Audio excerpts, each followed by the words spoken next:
అలాగే ల్యాండ్ జిహాద్, అలాగే బిజినెస్ జిహాద్ అని చెప్పి ఇప్పుడు కొత్తగా వచ్చింది టూరిజం జిహాద్.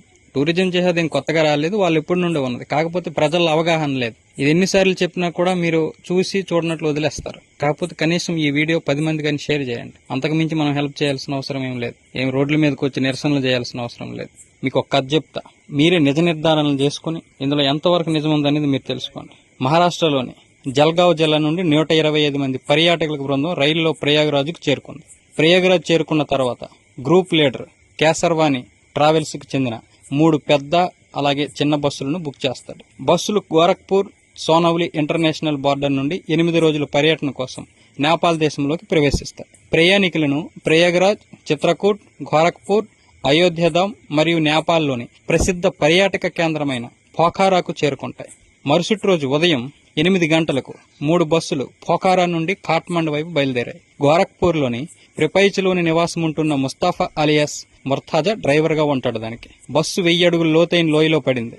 ఫలితంగా 30 మందో 40 మందో యాత్రికులు చాలా దారుణంగా మరణిస్తారు. డ్రైవర్ మాత్రం దూకి తన ప్రాణాలు కాపాడుకుంటాడు, లేదా చిన్న చిన్న గాయాలతో బయటపడతాడు. ఈ కథ మీరు విన్నప్పుడు ఇది కథ కాదు, కథ అని చెప్పాను కానీ కథ కాదు, ఇది నిజం. ఇదే జరుగుతుంది. గత 2-3 దశాబ్దాలుగా జరుగుతున్నటువంటి విషయం. మనం తెలుసుకోలేక మనం ఒక మూర్ఖులుగాను లేకపోతే గుడ్డి వాళ్ళుగాను ఉండిపోతున్నాం. ఇది ఒక షార్ట్ ఫిల్మ్ కథ కాదు, ఒక సినిమా కథ కాదు. నిన్న జరిగిన ఒక యథార్థ సంఘటన.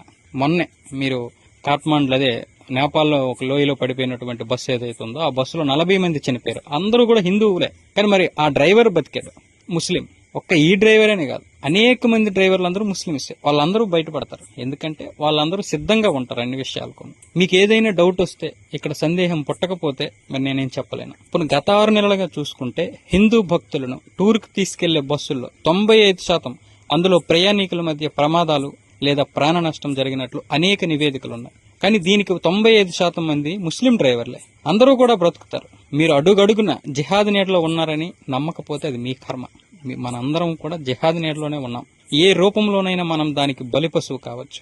అంతేకాదు, మీరు చెక్ చేసుకోండి, గత 3 నెలల నుంచి ఎప్పుడైతే ఇండి కూటమికి 230 సీట్లు వచ్చాయో దాని తర్వాత ఈ జిహాద్ అంతా కూడా ఊపందుకుంది. నిన్ననే ఢిల్లీ పోలీసులు MBBS డిగ్రీ చదివిన ఓ ఉగ్రవాద సంస్థకు డైరెక్టర్ గా ఉన్నటువంటి ఒక ముస్లిం వైద్యుడిని అరెస్ట్ చేశారు. గోరఖ్పూర్ మెడికల్ యూనివర్సిటీకి చెందిన ప్రముఖ DCH doctor Kafeel Khan child health care unit కు అధిపతిగా ఉన్నప్పుడు ప్రతి సంవత్సరం మెనింజైటిస్ తో వందలాది మంది పిల్లలు చనిపోయారని మీకు గుర్తుండే ఉంటుంది.